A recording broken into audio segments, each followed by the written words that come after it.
स्वागत है आपका हमारे YouTube चैनल में। जैसे कि हम देख रहे थे मॉलिक्यूलर बेसिस ऑफ इनहेरिटेंस कि जो मॉलिक्यूलर बेसिस होते हैं DNA, RNA और प्रोटीन्स जो हमारे किसके अंदर पाए जाते हैं, जेनेटिक मटेरियल के घटक है सारे ये। जैसे DNA पर्टिकुलर एक हमारा जेनेटिक मटेरियल है और DNA जो होता है वो रेप्लिकेशन के थ्रू वो खुद का खुद बनता है, खुद से ही खुद बनता है। तो इससे पहले हमने डीएनए रेप्लिकेशन से पहले हमने डीएनए किससे बनता है, न्यूक्लिक एसिड और किस ने कैसे ये जो डीएनए है ये जेनेटिक मटेरियल प्रूव हुआ, ये चीजें हमने देख ली।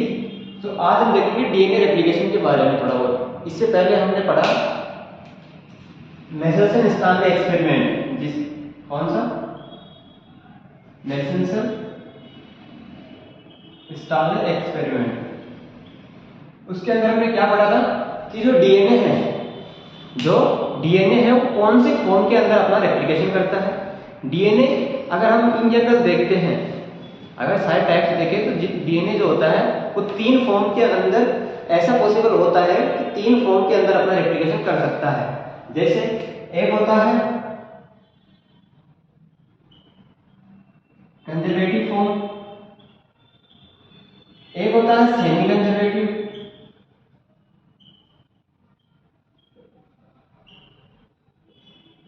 और एक होता है डिस्पर्सन। क्या होता है? Dispersion type. इसके अंदर क्या होता है कंजर्वेटिव फॉर्म के अंदर कि कोई ये डीएनए है, क्या है, कोई ये डीएनए है तो रेप्लिकेशन के थ्रू ये क्या बनाता है, अपनी टोटल कॉपी, मतलब पेरेंटल जो डीएनए है वो पूरा क्या रहता है, कंजर्व। ठीक है। दूसरा होता है semi conservative form. Semi conservative form में क्या होता है, कोई डीएनए है, ठीक है, अच्छे से समझते हैं, कोई डीएनए है, ये डीएनए हेलिक्स अलग होके क्या, ये डीएनए हेलिक्स दोनों अलग होकर, पेरेंटल डीएनए हेलिक्स दोनों अलग होकर दोनों न्यू अलग अलग सिंथेसाइज करते हैं। अर्थात तो एक जो डीएनए की जो न्यूक्लियोटाइड्स की बनी हुई जो चेन है, अलग अलग न्यूक्लियोटाइड्स का जो बेस पेयर है, हेलिक्स अलग होकर अपना एक अलग अलग एक ही क्या रहेगा, कंजर्व रहेगा, एक ही सीक्वेंस, दोनों अलग होकर नया डीएनए बनाते हैं। ऐसे इसको बोलते हैं सेमी कंजर्वेटिव फॉर्म। डिस्पर्सन में क्या होता है, कोई पेरेंटल डीएनए ये है,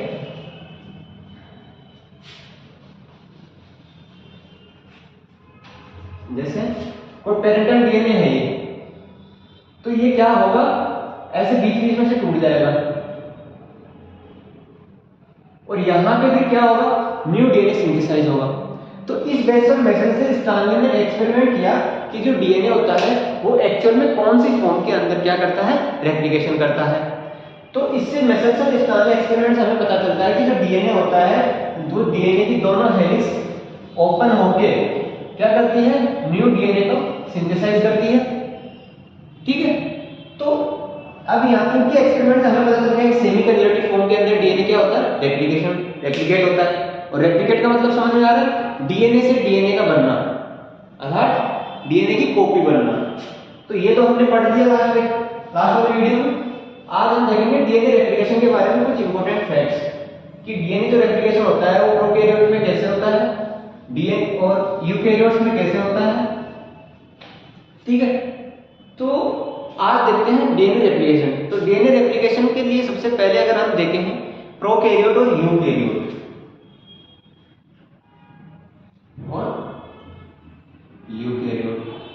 प्रोकैरियोट में जो देखा गया वो देखा गया इकोलाई के अंदर, किसके अंदर, इकोलाई बैक्टीरिया के अंदर। और यूकैरियोट के अंदर देखा गया यीस्ट के अंदर रेप्लिकेशन, इसके अंदर यीस्ट के अंदर देखा गया।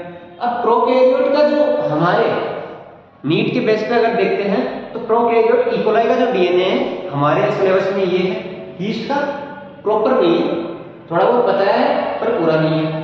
तो हम देखेंगे इकोलाई के अंदर अर्थात प्रोकैरियोटिक सेल के अंदर क्या, डीएनए रेप्लिकेशन।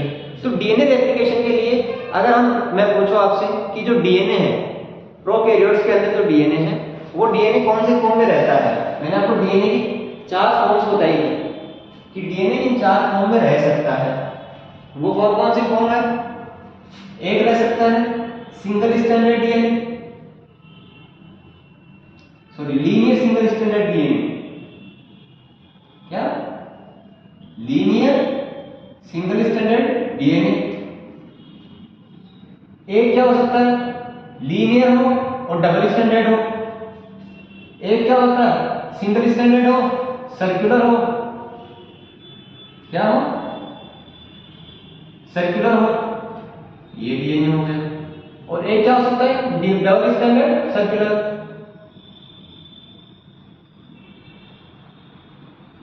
ठीक है, ऐसी फॉर्म में।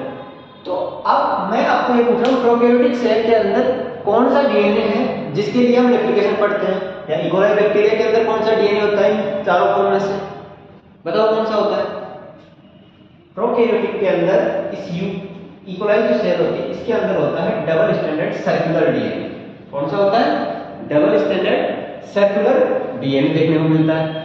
तो अब हम देखते हैं कि जो double standard circular DNA prokaryotic cell के अंदर है वो डीएनए रेप्लिकेशन कैसे करता है, कौन कौन से एंजाइम आते हैं जो इसके हेलिकेज को ओपन करते हैं और फिर न्यू डीएनए सिंथेसाइज होता है। इसके लिए कुछ इंपॉर्टेंट फैक्ट्स, इंपॉर्टेंट बातें हैं। देखो, सबसे पहले हम देखते हैं प्रोकैरियोटिक सेल के अंदर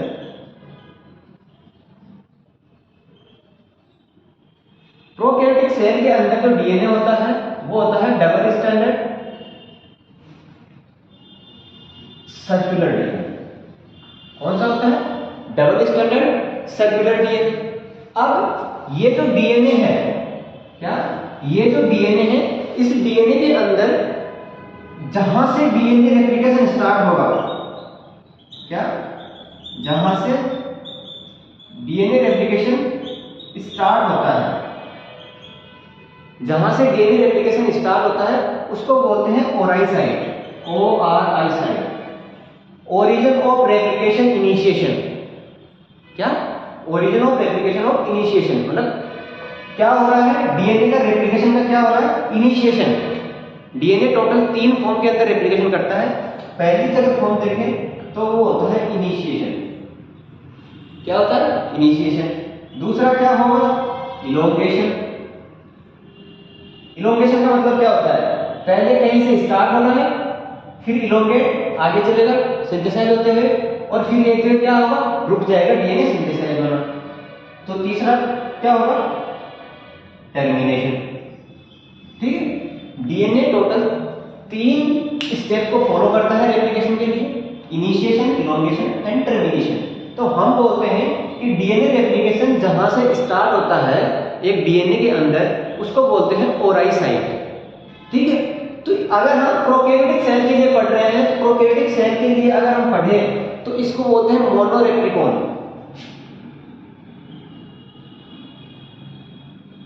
अर्थात इसके अंदर क्या है? रेप्लिकेशन ओरिजिन कितना हुआ? 1। क्या? ओराई, अगर इसको ओरिजिन ना लिखे बोले ओराई साइड कितनी होगी? 1 होगी। अगर हम इसके पैरेलल में प्रोकैरियोटिक या यूकैरियोटिक में देख रहे हैं तो यूकैरियोटिक में हम बोलते हैं कि जो ओराई साइड होती है वो क्या होती है? 1 से अधिक होती है, मोर देन 1 होती है। ठीक है, आगे हम देखते हैं डीएनए रेप्लिकेशन। डीएनए रेप्लिकेशन के अंदर ये जो डीएनए जिस फॉर्म के अंदर, जैसे ये सर्कुलर डीएनए है तो ये जो डीएनए है, जैसे ये यहां से डीएनए ओपन हो गया, तो अब हम ये देख रहे हैं कि डीएनए जो रेप्लिकेशन होता है वो किस डायरेक्शन में होता है।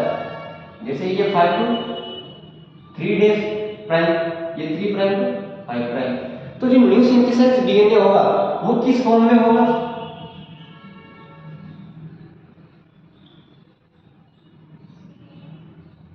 Replication site. वो क्या होगी? हमेशा 5 प्राइम टू 3 प्राइम की ओर होगी। क्या होगी? 5 प्राइम टू 3 प्राइम की ओर होगी। और हम देखते हैं डीएनए की जहां से ओरिजिन स्टार्ट होता है वो बाई डायरेक्शनल या यूनिडायरेक्शनल हो सकता है। क्या हो सकता है? बाई डायरेक्शनल और यूनिडायरेक्शनल। मतलब एक जो डीएनए इस तरह, अभी आगे देखेंगे कि इस अकेले एक ही साइड में डीएनए रेप्लिकेशन हो रहा है, जैसे इसके अंदर एक ही ओरिजिन साइड है तो किसी एक ही तरफ डीएनए का बनना बनेगा। और जो यूकेरियोटिक सेल है, क्या है? यूकेरियोटिक जो सेल है इसके अंदर ओरिजिन जो साइड है ओराई साइड वो कितनी है? मोर देन 1 है। तो उसके लिए बोलते हैं कि यूकेरियोटिक सेल के अंदर जो डीएनए का रेप्लिकेशन होता है वो तो होता है बाई डायरेक्शनली, जबकि प्रोकैरियोटिक सेल में अगर हम ओराई साइड एक है तो उसके अंदर अगर रेप्लिकेशन की साइड देखते हैं तो वो होती है यूनिडायरेक्शनली, कि एक ही तरफ डीएनए का, जैसे यहां से स्टार्ट हो गया कोई डीएनए का बनना, रेप्लिकेशन का होना, तो वो पूरा बन के यही वही आएगा, एक ही डायरेक्शन में चलेगा रेप्लिकेशन। बट अगर कोई यूकेरियोटिक सेल, जैसे अगर ह्यूमन का लेते हैं, ठीक है, तो ह्यूमन में अगर यहाँ ओराई साइट है तो इस तरफ भी चलेगा डीएनए का रेप्लिकेशन। जैसे ये फोर्क अलग हो गया, देखो यहाँ देखते हैं,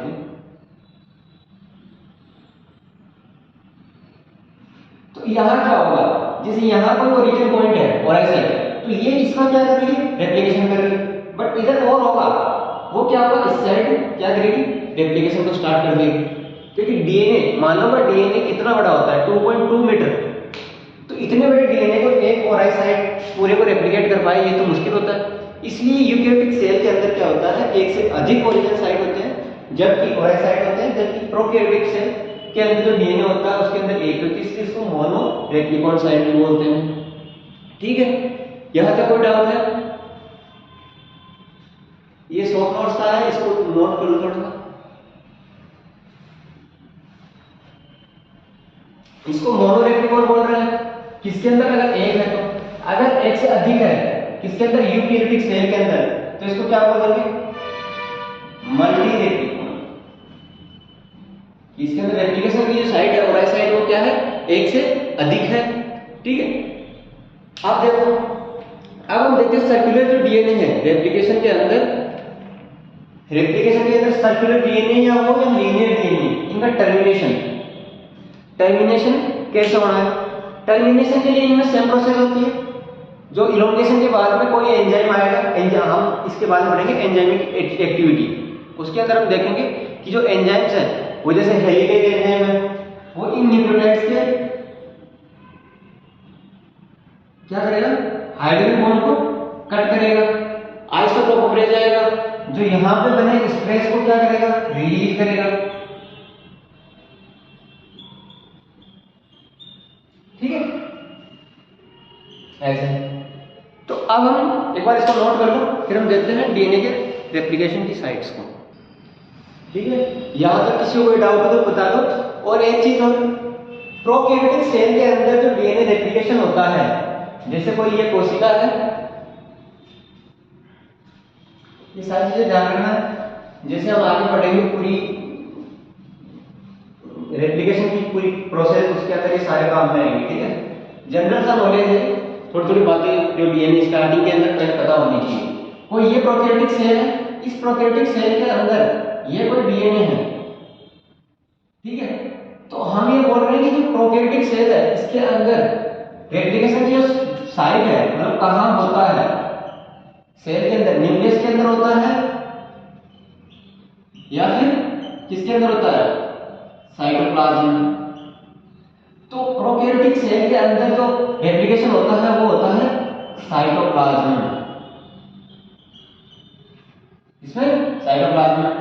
और यूकेरियोटिक सेल में, यूकेरियोटिक सेल में किसमें देखने को मिलता है? न्यूक्लियस में। किसमें? प्रोकैरियोटिक सेल के अंदर, सॉरी यूकेरियोटिक सेल के अंदर किसमें? न्यूक्लियस में। ठीक है, ये सिंपल छोटी छोटी बातें हैं। बाकी हम इसके नेक्स्ट वीडियो में लाएंगे कि जो डीएनए की रेप्लिकेशन की जो डीएनए रेप्लिकेटिंग एंजाइम कौन कौन से हैं जो डीएनए रेप्लिकेशन के अंदर हेल्प करते हैं। ठीक है, तो वो नेक्स्ट वीडियो में देखते हैं। Thank you.